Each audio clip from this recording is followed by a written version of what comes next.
اللہ تو دیکھتا ہے محبوب کو، اب ہم نے دیکھنا ہے کہ ہم محبوب کے کتنے ہیں۔ یار عمل میں کمی رہ بھی گئی تو کوئی نہیں، لیکن کم از کم ایمان اور محبت میں تو کمی نہ رہے۔ محبت جذبات سے ہونا۔ میں ایک سادہ سی آپ کو مثال دیتا ہوں۔ قاضی ایاز مالکی رحمۃ اللہ علیہ نے نا ایک کتاب لکھی ہے الشفاء بتعریف حقوق المصطفیٰ۔ شفا ہی شفا اس کے اندر، فائدہ ہی فائدہ اس کتاب کے اندر۔ اس کتاب کے اندر ہے کیا؟ اس کتاب کے اندر سرکار کی عزت اور ناموس کی بات کی گئی ہے۔ اس کتاب کے اندر سرکار کی سیرت مطہرہ کے بارے میں لکھا گیا۔ اس کتاب کے اندر قاضی صاحب نے سرکار کے وہ حقوق بیان فرمائے ہیں جو ہم امت پر ہیں۔ وہ کون کون سے حقوق ہیں جو ہم نے سرکار کے ادا کرنے ہیں اور ہر بندہ مومن پر وہ ضروری ہیں۔ قاضی صاحب نے اس کتاب کے اندر وہ بیان فرمایا۔ تو جس گھر میں علماء لکھتے ہیں یہ کتاب ہو نا، اس گھر میں بے برکتی نہیں ہوتی، اس گھر میں جادو ٹونا نہیں ہوتا، اس گھر میں آگ نہیں لگتی، اس گھر میں چوری نہیں ہوتی۔ یہ اتنی بابرکت کتاب ہے اور سرکار کی سیرت اور ناموس پر لکھی جانے والی پہلی کتاب ہے۔ یہ کتاب جس گھر میں ہو برکتیں ہی برکتیں۔ پھر اس کو بندہ پڑھ کر اپنے آپ کو سرکار کے رنگ میں رنگے تو خدا کی قسم بندے کی کایا ہی پلٹ جائے گی، بندے کی دنیا بھی بہتر ہو جائے گی، آخرت بھی بہتر ہو جائے گی، بندہ خود بخود راہ عشق و مستی کا مسافر بن جائے گا۔ اس کتاب کے اندر قاضی صاحب نے نا ایک واقعہ لکھا ہے۔ خراسان کا ایک بادشاہ تھا، عمر بن لیس اس کا نام تھا۔ بڑا ظالم بادشاہ تھا، کوئی اچھا آدمی نہیں تھا، بد کردار بندہ تھا۔ لیکن جب یہ مر گیا نا، کسی نے خواب میں دیکھا اور پوچھا بادشاہ سلامت کیا بنا؟ تو بادشاہ کہنے لگا اللہ پاک نے مجھے معاف کر دیا، میری بخشش ہو گئی ہے۔ بادشاہ سلامت تمہارے کرتوت تو ایسے نہیں تھے کہ تمہاری بخشش ہو جائے، کس سبب سے تمہاری بخشش ہو گئی؟ کون سا کام اچھا کیا؟ بادشاہ کہنے لگا کام کوئی نہیں اچھا کیا لیکن بخشش ہو گئی ہے۔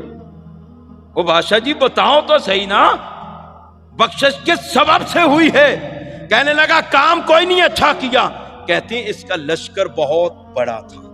ایک دن بادشاہ کہتا ہے میں پہاڑ کی چوٹی پر چڑھا، میں نے نیچے دیکھا نا اپنا لشکر بہت میلوں تک پھیلا ہوا ہے۔ جب لشکر کو میں نے دیکھا نا تو میرے دل میں ایک لہر سی اٹھی، ایک خیال سا آیا، کاش یہ لشکر میرے پاس ہوتا، سرکار کا ظاہری زمانہ ہوتا، میں یہ لشکر لے کر سرکار کی بارگاہ میں حاضر ہو جاتا، خود بھی اور لشکر بھی سرکار کے قدموں پر قربان کر دیتا۔ بادشاہ کہتا اب ایسا ہو تو سکتا نہیں تھا، صدیوں بعد کی بات ہے، لیکن خیال اچھا تھا، جذبات نیک تھے، اللہ پاک نے اسی نیک خیال کی برکت سے میری بخشش فرما دی ہے۔ اللہ تو دیکھتا ہے محبوب کے ساتھ لنک کیسا ہے، محبوب کے ساتھ تعلق کیسا ہے، محبوب کے ساتھ ایک رشتہ کیسا ہے۔ آپ نے وہ مشہور بات نہیں سنی ہوئی؟ بنی اسرائیل کا ایک نوجوان، ایک روایت میں آتا ہے 100 سال، ایک روایت میں آتا ہے 200 سال تک وہ پاپ کرتا رہا، گناہ کرتا رہا، اتنا گناہ گار تھا کہ لوگوں نے جب مر گیا تو دفنانا بھی گوارا نہیں کیا، گندگی کے ڈھیر پر پھینک دیا تھا۔ اندازہ لگائیں وہ کتنا گندا بندہ ہوگا۔ جناب موسیٰ کلیم اللہ کو وحی ہو گئی کہ موسیٰ جاؤ فلاں بستی میں ہمارا ایک دوست ہے، اس کا وصال ہو گیا ہے، اس کو جا کر دفنا کے آؤ۔ موسیٰ کلیم اللہ وہاں بستی میں پہنچے، لوگوں سے پوچھا یہاں پر کسی اللہ کے ولی کا وصال ہوا ہے؟ لوگ ایک دوسرے کا منہ دیکھ رہے ہیں، یہاں تو کوئی اللہ کا ولی نہیں فوت ہوا۔ آپ سمجھ گئے کہ مجھے جو اتنی دور سے بھیجا گیا ہے کوئی راز تو ہے، کوئی اندر بات تو ہے۔ آپ نے کہا کوئی بندہ یہاں پر فوت ہوا؟ سرکار فوت تو ہوا ہے، بندہ بڑا گندا تھا، وہ پڑا ہوا ہے۔ آپ وہاں پہنچے، اس کو اٹھایا، اپنی شریعت کے مطابق غسل دیا، کفنا دیا، دفنا دیا، اللہ کی بارگاہ میں عرض کیا مولا لوگ تو کہتے ہیں یہ بڑا گندا بندہ تھا، اس کو عام بندہ بھی دفنا دیتا، یہ بڑی بات تھی، وقت کے نبی کے ہاتھوں سے دفنوا رہا ہے، مولا ماجرا کیا ہے؟ اللہ فرمایا موسیٰ لوگ ٹھیک کہتے ہیں بندہ گندا ہی تھا، لیکن اس کی ایک ادا ہمیں اچھی لگ گئی، ہم نے اس کے سارے کالے کرتوتوں پر قلم پھیر دیا۔ مولا وہ ادا کیا تھی؟ فرمایا ایک دن اس نے اچانک تورات کھولی، جب کھولی نا تو رات تو سامنے دیکھا میرے محبوب کا نام نامی اسم گرامی محمد صلی اللہ علیہ وآلہ وسلم لکھا ہوا تھا۔ اس کو پیار سا آ گیا، اس نے نا پیار سے بات پیار کی ہے، پیار سا آیا، پیار سے میرے محبوب کے نام نامی کو چوم کر آنکھوں سے لگایا۔ اس نے میرے محبوب کا نام چوما، ہم نے اس کے کرتوتوں پر قلم پھیر دیا۔ حضور علیہ السلام کی جو محبت ہے نا، اور آپ کی وجہ سے ہی کل قیامت کے دن اللہ پاک نے یہ سارا جو نظام ہے، اور حضور کی وجہ سے ہی سب کی بخشش ہونی ہے۔ سرکار ہی نظر عنایت کریں گے تو سب کی بخشش ہوگی۔ اور میں نے وہ عرض کی حدیث پاک کہ سرکار اللہ کی بارگاہ میں گڑ گڑائیں گے، رو پڑیں گے، سرکار اللہ کی بارگاہ میں رو دیں گے سر سجدے میں رکھ کر کہ مولا میری امت کو بخش دے۔ حضور فرماتے ہیں میں اتنی بخشش کرواؤں گا کہ کوئی ایک بھی میں نہیں چھوڑوں گا۔ یہاں تک حضور فرماتے ہیں میں اللہ کی بارگاہ میں کھڑا ہو جاؤں گا، میں جنت میں جاؤں گا ہی نہیں، کہیں ایسا نہ ہو میں جنت میں چلا جاؤں میرے پیچھے امتی دوزخ میں رہ جائیں۔ فرمایا جب تک میں سب کو نہ جنت میں داخل کروا لوں میں خود جنت میں جاؤں گا ہی نہیں۔ خدا کی قسم ہم اس محبت کا بدلہ نہیں دے سکتے جو حضور کو ہم گناہ گاروں کے ساتھ ہے۔ ہمارے جسم کا خون اس کا آخری قطرہ تک بہہ جائے، ہمارے جسم کی جناب بوٹیاں بوٹیاں ہو جائیں، ہمارا جسم چتھڑے اس کے اڑ جائیں اور اس کے ٹکڑے ٹکڑے ہو جائیں، ہم محبت کا بدلہ نہیں دے سکتے، لیکن کم از کم اس راہ عشق و مستی کے مسافر تو ہو سکتے ہیں نا۔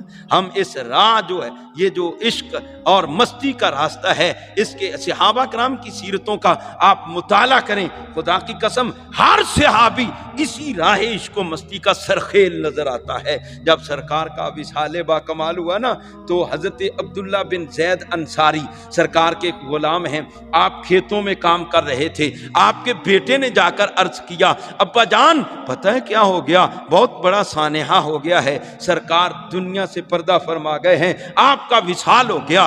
بس اتنی بات سننی تھی، حضرت عبداللہ بن زید انصاری نے اپنے ہاتھ اٹھا دیے اور دعا کی مولا میری آنکھوں کی بینائی اسی وقت ختم کر دے، کیوں؟ جن آنکھوں نے چہرہ مصطفیٰ دیکھا ہے کسی اور کو دیکھنے کی اجازت نہیں دیتی۔ اور تاریخ میں آتا ہے آپ کی آنکھوں کی بینائی چلی گئی، لوگ پوچھنے کے لیے آتے ہیں عبداللہ تمہاری بینائی چلی گئی، تم نابینا ہو گئے، آپ فرماتے نہ پوچھنے آیا کرو، ہم آنکھیں اس لیے رکھتے ہیں، اس لیے رکھتے تھے کہ ان سے چہرہ مصطفیٰ دیکھتے تھے، اب سرکار کے جلوے سامنے نہیں ہیں تو ہمیں آنکھوں کی بھی کوئی ضرورت نہیں۔ حضرت فاروق اعظم سے بڑھ کر کوئی ذریعے، کوئی شجاع، کوئی آپ کے نام سے کیسر و کسرا کے ایوانوں میں زلزلہ آتا ہے، لیکن خدا کی قسم سرکار کا وصال ہوا تو آپ پر دیوانگی طاری ہو گئی، تلوار نکال لی، جس نے کہا حضور کا وصال ہو گیا میں گردن اتار دوں گا۔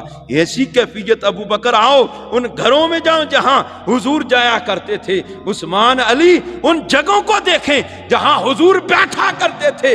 آپ ایک گھر گئے، وہاں ایک بوڑھی خاتون کے پاس ایک آئینہ تھا جس میں کبھی سرکار نے اپنا عکس مبارک دیکھا تھا۔ حضرت فاروق اعظم سے نہ رہا گیا، آپ نے بھاگ کر وہ آئینہ پکڑا نا، دیکھنے کے لیے ایسے سامنے کیا تو بجائے اس کے کہ اس میں اپنی شکل نظر آتی چہرہ مصطفیٰ نظر آنے لگا۔ کیوں؟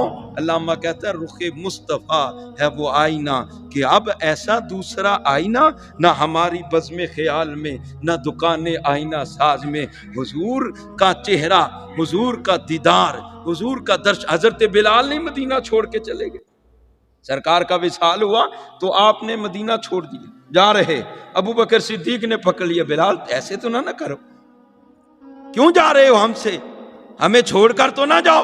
حضرت بلال نے جھٹک دیا، کہنے لگے ابو بکر اگر تو اللہ کی رضا کے لیے آزاد کیا تھا تو مجھے جانے دو، اگر مجھے اپنے لیے آزاد کیا تھا تو تمہارا حق ہے مجھے روک لو، لیکن اگر اللہ کے لیے کیا تھا تو مجھے چھوڑ دو۔ او بلال کیوں جانا چاہتے ہو؟ حضرت بلال کے جذبات نے کیا کہا ہوگا کہ اچیاں لمیاں لال کھجوراں اتے پتر جنہاں دے ساوے، سنجیاں گلیاں جاڑ ڈسن اتے ویڑا وڈ وڈ کھاوے، جس دم نال پریت وے ساڈی ساکوں او دم نظری نہ آوے، غلام فریدا اتھا کی وسنا جتھا یار نظر نہ آوے۔ حضرت بلال یہ کہہ کر مدینہ چھوڑ گئے تھے، وہ یافور حمار جس پر سرکار نے سواری کی تھی نا، جب سرکار کا وصال ہوا اس نے بھی اپنے آپ کو کنویں میں گرا لیا تھا کہ جب سرکار کا دیدار سامنے نہیں ہے تو پھر ہم نے بھی زندہ نہیں رہنا، یہ گدھے کا حال ہے۔